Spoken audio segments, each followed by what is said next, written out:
Hi guys, I hope you're all keeping well and safe.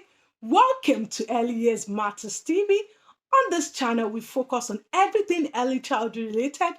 If these are the kind of videos you're looking forward, you have to just subscribe and not just subscribe. Turn on that notification bell so that whenever a new video is being dropped on this channel, you'll be the first person to be notified.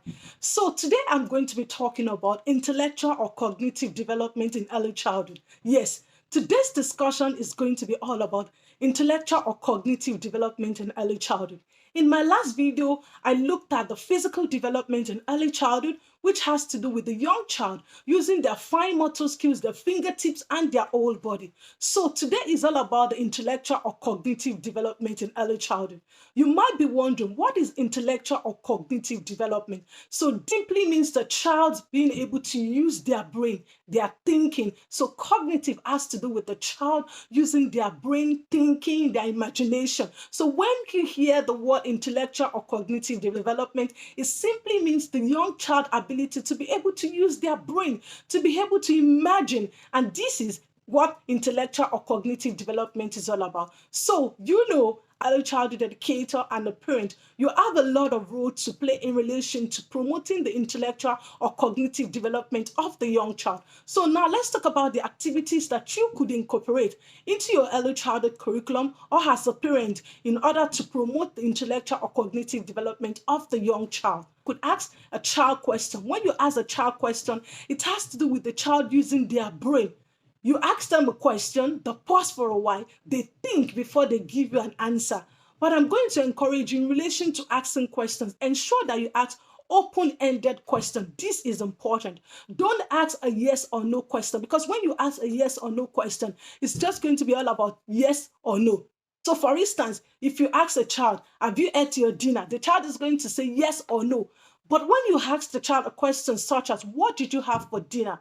The child is going to elaborate more. They're going to tell you what they like for dinner. Or you ask a child, what would you like to eat? Instead of you asking the child, would you like rice or fish? So the child is definitely going to tell, if you ask a child, oh, do you like potato? The child is going to definitely tell you rice or potato. But when you ask the child a question such as, what would you like to eat?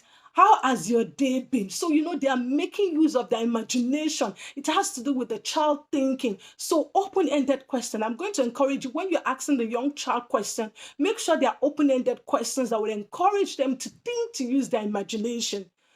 Also encourage the child to engage in play, make-believe play. Yes. So when they're engaging in make-believe play, they're going to be acting out things that they see. So which has to do with the child using their imagination as well, using their brain. So let's say, for instance, if a child wants to act that they're the doctor or they're the nurse, they're the patient. So it has to do with them thinking, oh, how does a doctor react? How does a patient react? So how does a nurse react? So you can see there's a lot going on within the child's brain. So also engage in free play as well. They're going to be acting out. They're going to be thinking. They're in charge. They're in control of their play compared to an adult in charge of their play. So when a child is engaging in free play, it's their choice. So they think for a second, what do I want to play with? How do I want to play? Who do I want to play with? So can you see that all of this has to do with the child using their imagination? So there's a lot of activities that you can incorporate as an early childhood educator in relation to promoting the intellectual or the cognitive development of the young child. For instance, if they are painting as well, they are coloring. So it has to do with the child using their imagination,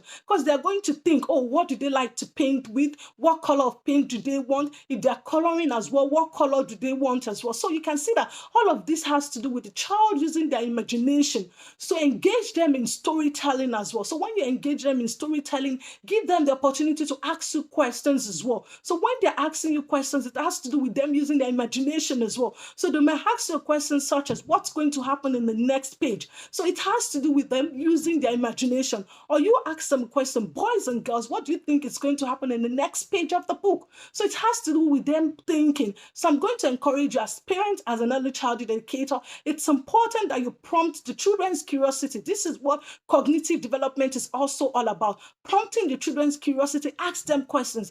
And I'm going to encourage you, lastly, when you ask them questions, give them time to reply you. You might be thinking, oh, they are young children, because of time, you don't really have the time. So this is where you have to factor time as well. So when you ask them questions, they're thinking, there's a lot going on in their brain. So give them the opportunity, pause for a while, give them the opportunity to be able to answer you. And take note of all these activities in relation to promoting the intellectual or the cognitive development of the young child. And if you know of other activities as well that could be used to promote the intellectual or cognitive development in early childhood, please kindly leave this below and we all be able to learn. And don't forget to subscribe to this channel. Subscription is free. And until I come your way next time, stay safe and mind yourselves for now. Bye.